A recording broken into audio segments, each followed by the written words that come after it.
మంచి సీజ్ ఫ్లోలో ఉన్న అయిందండి, సీజ్ సందర్భంలో అయిందండి. ఎందుకట్టింది. తర్వాత మూడో క్యారియన్. విషయము నేను చెప్పదలుచుకున్నది ఏమిటంటే, కూటమి ప్రభుత్వము ప్రజల కోసము, రాష్ట్రం కోసం పనిచేస్తుంది. ఏ ప్రభుత్వాలైనా పనిచేయడమే కాదు, పనిచేసే విషయాన్ని ప్రజలకు చెప్పవలసి ఉంటుంది. ఏమి పని చేస్తున్నామో ప్రజలకు వివరించవలసి ఉంటుంది.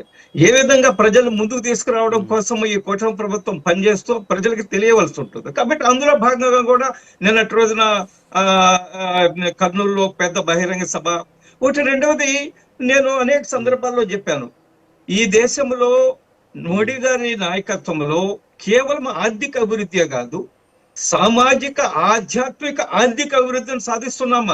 మనం ఉదయం లేసి ఆర్థికం, పరిశ్రమలు, డబ్బు ఇదే కాదు, వీటన్నిటికంటే మించి ప్రజలు ఇంకొకటి కోరుకుంటున్నారు. ఒక ఆధ్యాత్మిక చింతన, ఒక ఆధ్యాత్మిక ఆలోచన, ఒక సామాజిక భద్రత.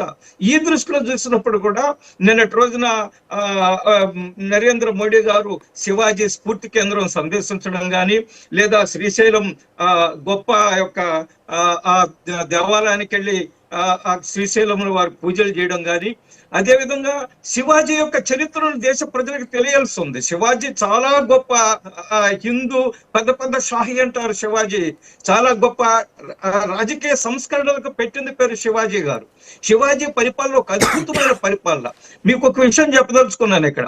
బీజేపీ విధానాలను వ్యతిరేకించే వాళ్ళు కూడా శివాజీని చాలా గొప్పగా పొగుడుతారు, శివాజీని చాలా ఆదర్శంగా తీసుకుంటారు. శివాజీ గారి పరిపాలనలో ప్రజలకు ఏ విధంగా సమన్యాయం దొరికిందని కూడా.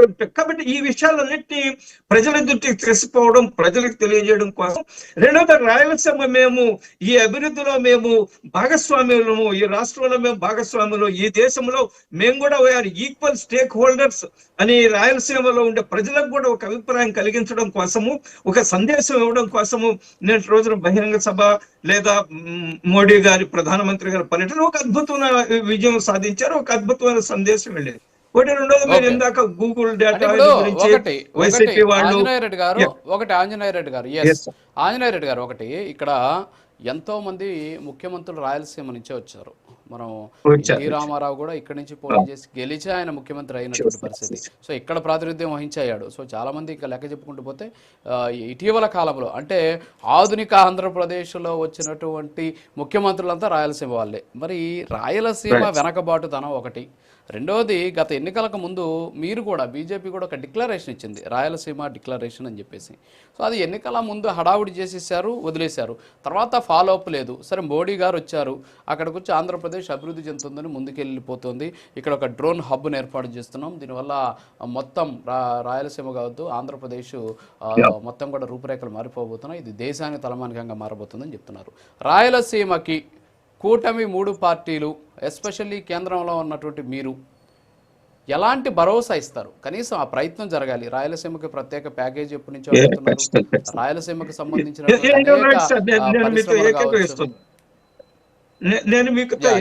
గురించి మీరు ఒక్కసారి.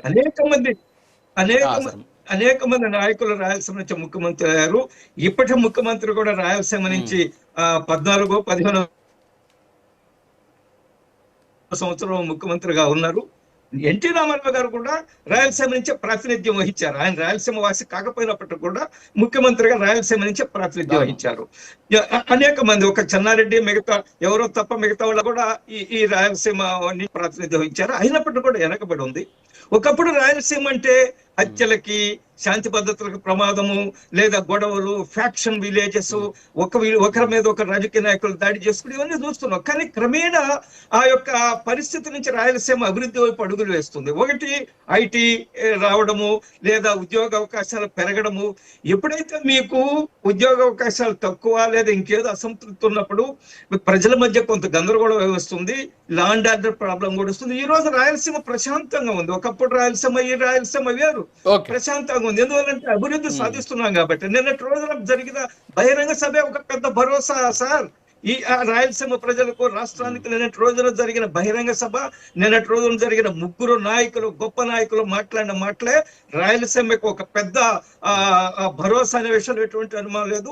ఒకటి. రెండోది, ఇంకొక ఇంపార్టెంట్ విషయము, చాలా మంది వైసీపీ నాయకులు ఆరోపణ చేస్తున్నారు, గూగుల్ వస్తే ఏమొస్తుంది, 20,000 కోట్ల పైన రాయితీలు ఎందుకు ఇస్తున్నారు ఇట్లా. ఇంకొక వైపు ఏం చెప్తారు, గూగుల్ మా వల్లనే వచ్చింది, మా ముఖ్యమంత్రి గారు ఉన్నప్పుడు గూగుల్ గురించి మాట్లాడారు, మా రాజశేఖర రెడ్డి గారు గూగుల్ నుంచి మాట్లాడారు, లేదా జగన్మోహన్ రెడ్డి గారు మాట ఇంకొక వైపు అట చెప్తారు. కాబట్టి వాళ్ళ యొక్క ద్వంద్వ ప్రమాణాలు సరేలేండి. ఇప్పుడు అది నేను కూడా ఇప్పుడు నిన్న కూడా ఒకటి ఆంజనేయ రెడ్డి గారు నిన్న డిబేట్ దాని మీదే పెట్టాం. సో నిన్న డిబేట్ లో కూడా వైఎస్ఆర్ కాంగ్రెస్ పార్టీ అధికార ప్రతినిధిగా వచ్చిన ఆయన మాట్లాడారు, శేఖర్ రెడ్డి గారు మాట్లాడారు. నిన్న మాట్లాడుతూ గూగుల్ సెంటర్ వల్ల ఏంటి అసలు ఉపయోగం ఏంటి, దానివల్ల ఉపయోగం లేదు డేటా సెంటర్ పెట్టడం వల్ల అని చెప్పారు.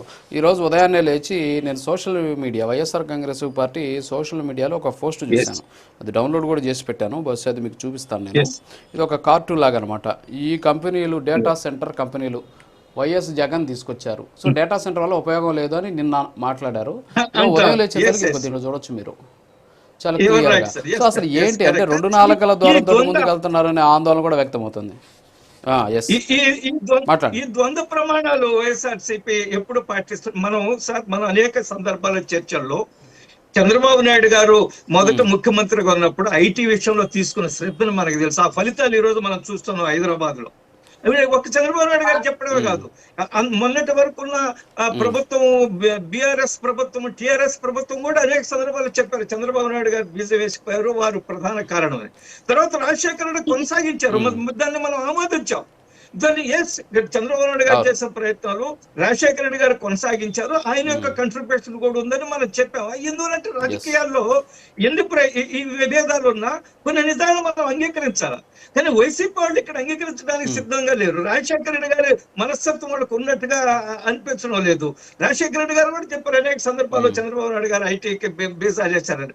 మనం ఆహ్వానించాలి. రాజకీయ విభేదాలు వేరు, రాష్ట్ర అభివృద్ధి విషయంలో ఎవరెవరు ఎటువంటి కాంట్రిబ్యూషన్ ఇచ్చారు, ఏ విధంగా సేవ చేశారు, అవన్నీ కూడా మనం గుర్తుంచుకోవాల్సిన అవసరం ఉంది.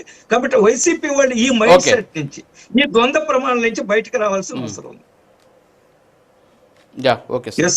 పాదయాత్ర వెంకటేశ్వర రెడ్డి గారు, గుడ్ మార్నింగ్.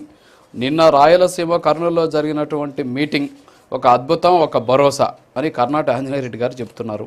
సో 15 ఏళ్ళు కలిసే ఉండాలి అనేటటువంటి ఒక స్వరం నేను విన్నాం పవన్ కళ్యాణ్ గారు. ఈ 15 ఏళ్ళ ఫార్ములా ఏంటి అంటే 15 ఏళ్ళు అధికారంలో ఉండాలి అనేది ఆసన, లేకపోతే గతంలో మీలాగా వైనాట్ 175 అనేటటువంటి ఒక ఆత్మ